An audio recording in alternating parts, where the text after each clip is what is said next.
if trying harder isn't the answer, then what is? And I want to read a little bit from Pritchett here. He says, quantum leaps cannot be achieved through incremental steps or through more of the same. You've got to shift gears. You have to follow new patterns of thought and action.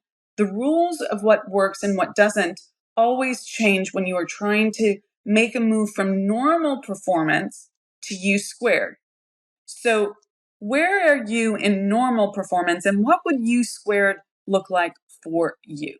Okay? What would U squared look like for you? When I think about that for myself, it's again raising the bar on the joy and flow and freedom. And that for me means shifting how I look at my calendar and what's on my calendar.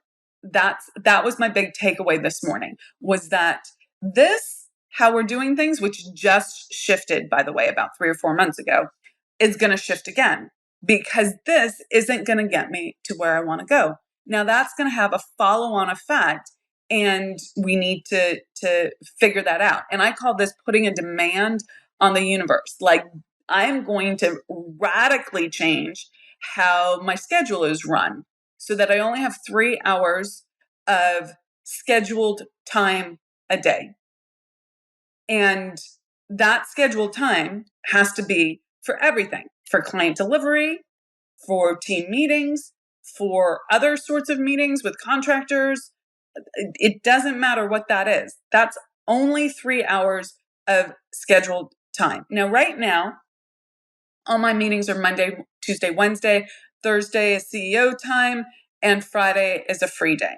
So there's going to be a shift in how this works.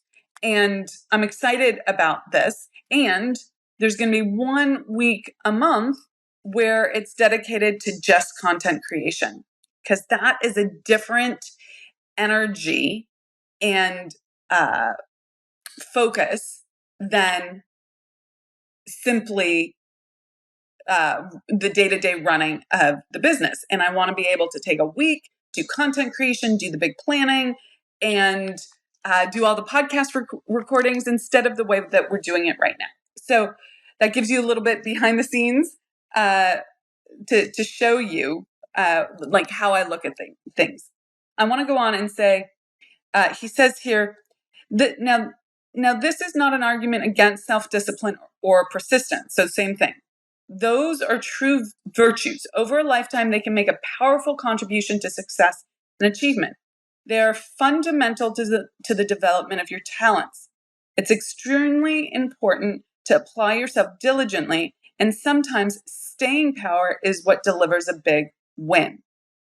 Okay, so for those of you who are in the phase of your business where you actually have to up-level who you're being right now in terms of the kinds of work that you're doing and focusing on the needle moving work, staying power is important here. Okay. So let's talk about how you are going to go about changing without throwing the baby out with the bathwater, right? So you know that a certain amount, a certain quality of what you're doing is really important. It's worked. It's gotten you so far. And you know that in the future, you don't want to throw everything out. You don't want to throw your drive out. You don't want to throw your work ethic out. You don't want to throw your integrity out. You don't want to throw your commitment to growth out. What is it that you need to let go of and sacrifice? Okay. So I think here there's some hints in the title of his chapter, which is quit trying harder. So if trying harder isn't the answer, then what is, right? So let's look at this. He says, quit trying harder. Okay, so trying is a key word here. If you're trying to do something, you're actually not achieving it. You're in the try, you're in the effort, but you're not in the achievement. You need to vision this as getting this done, okay? Getting this done. You don't want to always be in the effort and never connecting to the absolute result.